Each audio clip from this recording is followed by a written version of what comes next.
Hello, Daniel, the naturopath. I want to talk to you about knee problems. I personally have knee problems as well, and on one knee, and couldn't figure it out for a while. And went to many doctors in France, and took an X-ray, and just, it's never conclusive. Some of these knee problems with X-rays, but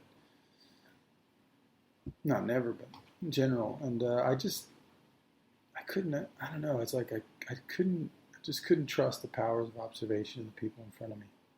And so I never ended up getting the surgery. I was just like, just don't trust them. I don't trust their powers of observation. I don't understand what they're talking to me. I don't understand what they're saying. And it's not because I'm not intelligent. It's because they just didn't have a way of capturing my mind. It was just like, don't go here, So I didn't, and I got lucky because I ended up, I don't know, I think I was just staring at shoes at some point, and I just started realizing that there was something, maybe it was the shoe. Maybe we were doing something wrong. You're like, well, how could it be the shoe? People have been wearing shoes for so long and everything's fine. Like, no, it isn't. We've only been wearing like sticky sneakers and sticky, with these sticky bottom shoes with these rubber soles and all this. This is new. We haven't been doing this forever. In the last 50, 100 years. Not even.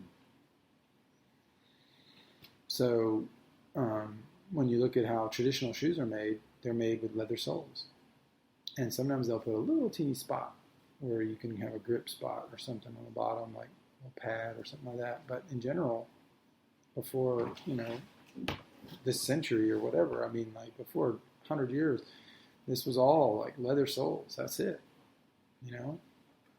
And so we're just now coming into a world of pain that we're not aware of. The concrete is going to win. It's more patient than we are, and it's going to win over our joints and everything else. And so we're just not seeing where we're at. We're not seeing the speed of things and how things are happening. So what I realized was like, when you walk, your knee has this kind of like rotative thing. It's not just going straight forward. It's rotating at the same time. And that rotation creates like a light supination on the heel. And so that heel, like, is throwing out this energy. And the energy comes out the edges of the heel, And that's why a lot of different times you have the heels that are worn off in certain areas, whatever. But, yeah, postural, there's tons of different combinations, bow-leggedness and different things. But in general, this is kind of a rule. The knees, rotative principle, supination out the side. So it's coming out, that energy in the knee is coming out through the side. Now, what if it can't get out? What if we have a super grippy sole? Well, it doesn't get out. It gets trapped. And it comes back up to the knee. So it never gets out. It just stays in that circuit. And that's creating pain. Pain. Pain. Worsening. Worsening. Worsening. Knees getting worse and worse and worse. You can't heal. Surgery. Fix it. Please help. But all because of the shoe.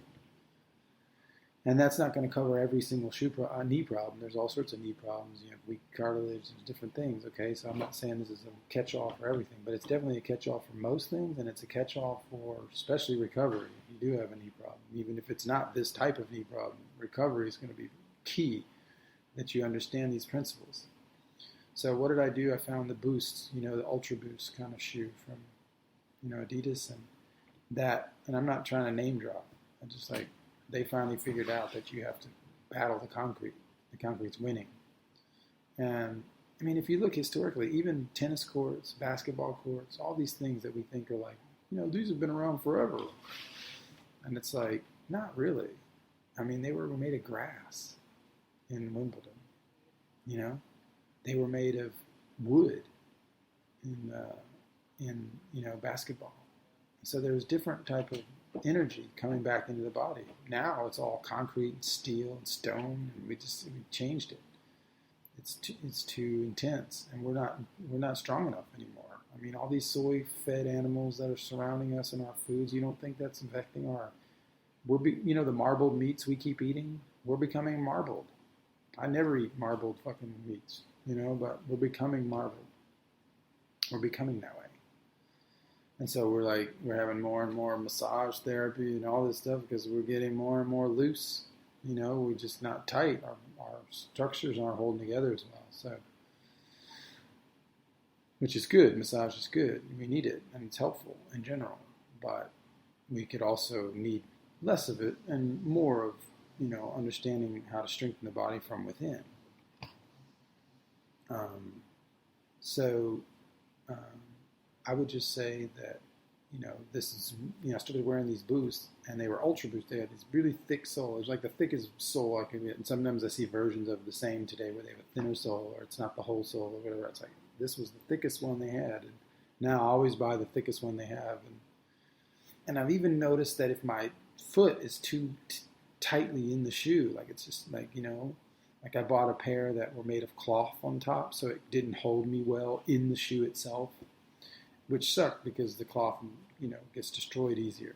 But the positive side is I could play basketball on concrete, do a lot of things with that, because at no point was I fixed to anything, even within my shoe. Like it was like, but that had created, I guess it was emulating natural foot, kind of, on a soft substance, surface. That's what it was emulating. And so that worked, and it took me about a year to figure it out, man, and it was painful, and it just started getting better and better. Over a 6-month period of wearing the boost all the time, I had to look a little bit ugly, because I hadn't figured out the leather sole thing yet. I'd only figured out the boosts that were helping me.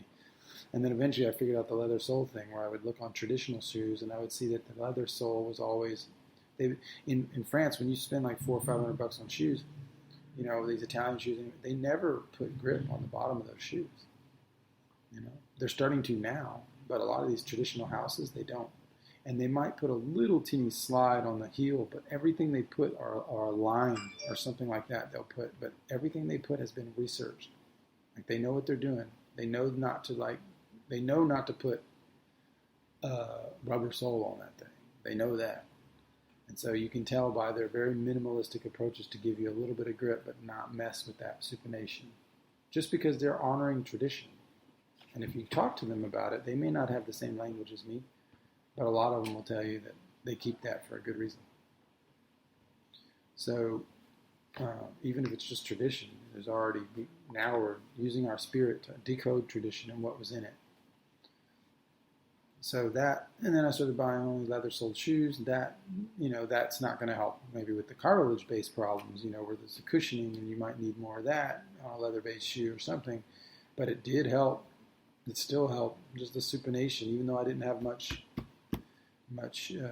like comfort, so to speak. It did help with like the lack of that supination was knocked out.